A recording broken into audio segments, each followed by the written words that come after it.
Hey guys, you're watching PhoneArena's in-depth video review of the Sony Ericsson Vivaz, which is going to be available through AT&T starting September 5th and sports an inexpensive contract price of $79.99. So it's not that bad at all in terms of just the amount of features you're going to get with this handset. It's actually the very first Sony Ericsson device to support HD 720p video recording, and it's powered by S60 5th edition. So we'll check it out and see what it has to offer over the original one that was launched not too long ago.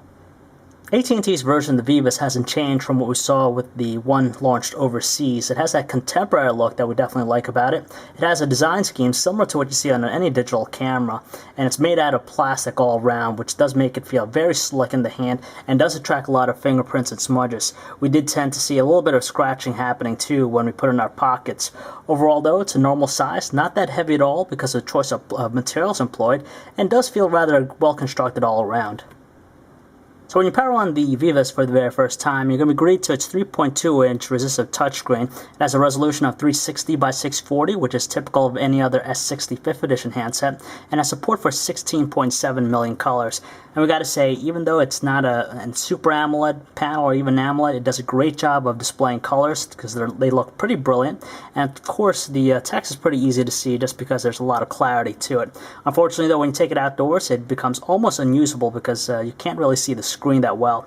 It is fairly responsive, but it does come included with a stylus if you need it.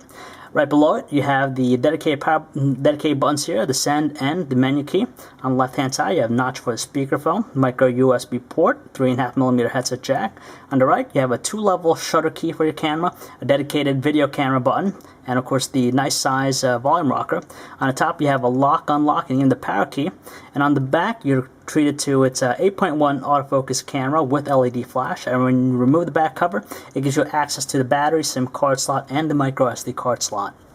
As we mentioned earlier, the Sony Ericsson Vivaz is powered by S60 5th edition, so the overall experience is going to be pretty much faithful to what you see on other handsets out there. Now you have the main home screen here. It's broken down to 5 different panels, and you can see all of them from the top here. You have some quick functions here to the phone on the main home screen.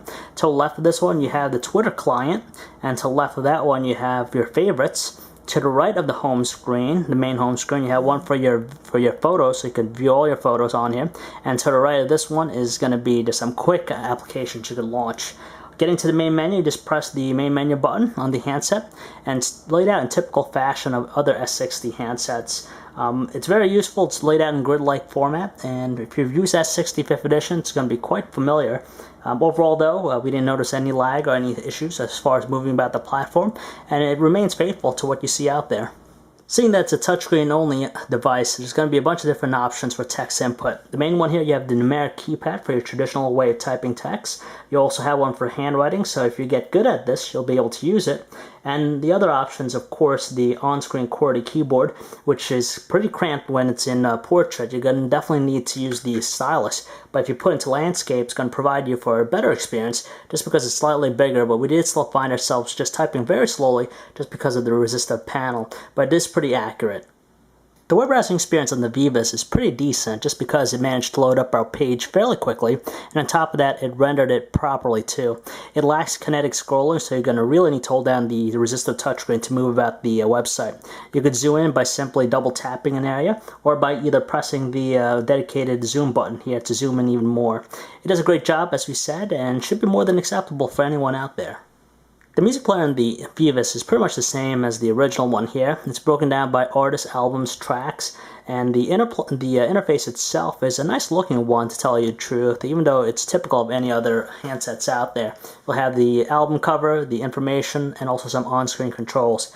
As far as the speaker is concerned, the quality it produces is a little bit on the muted side, and did sound rather weak in tone.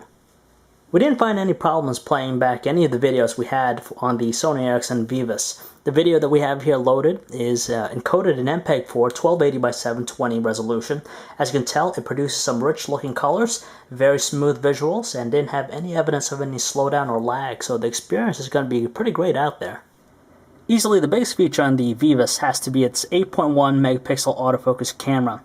Even though it boasts a high megapixel count, we were pretty pleased with the overall set of features on here, such as the different shooting modes. It even offers something like face detection.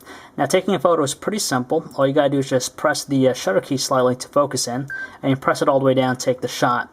As far as quality outdoors in good lighting conditions, it produced a lot of detail. Colors, though, were a little bit on the lighter side. And when we took it indoors, in low lighting conditions with the flash, as you could tell, the flash is constantly on. It really didn't take the correct photos that we would have liked it to. 5 months ago, when the Vivaz was first launched, we were really impressed it offered 720p video recording, but since then we've seen a handful of devices offer that capability, such as the iPhone 4, Motorola Droid X, and even the Samsung Galaxy S. Now, as far as quality, though, it should be more than acceptable by anyone here. It does produce a lot of great detail, and on top of that, it's one of the few devices out there that will continuously focus in on the object that you're shooting, so which is pretty nice. But unfortunately, though, it shoots it at a frame rate of 23 frames per second, so it might not be the most smoothest one out there, but should be more than acceptable for anyone. The earpiece and the Vivaz produced some strong tones that made it very easy for us to hear our callers, although when we weren't talking at all, there's a noticeable faint static sound that can be heard in the background. Our callers did say our voice did sound rather crackly on their end as well. When we switched to using the speakerphone, though, it did produce some mute-sounding voices that made it rather weak and difficult to understand. As far as battery life with the handset, we're really surprised. It does a great job in that respect. We managed to get at least a full day on heavy usage. And of course, signal strength on the handset was pretty good too. We didn't notice any issues with it fluctuating and managed to retain a good solid connection to the network. Yet again, we're seeing another Sony Ericsson smartphone being released here in the US a little bit later than expected. But still, when you factor in the mix of features it has to offer, such as the 8.1 megapixel camera, 720p video recording, and S65th edition, it does make for one well-rounded device, even more when it's priced at $79.99. It might not win any awards in the specific categories it contends in, but it does do a respectable job, especially for $79.99 versus some of the higher-end handsets out there priced at $200. So we definitely like that in that respect. Overall, though, you can't go wrong too much with the Vivaz. It's a nice looking handset, very lightweight, and has a appealing, stylish look to it. And overall, the performance should satisfy most people out there. So if you'd like to learn more about the Sony Ericsson Vivaz, or for all the latest cell phone reviews, news, specs, and information, you can check us out at PhoneArena.com.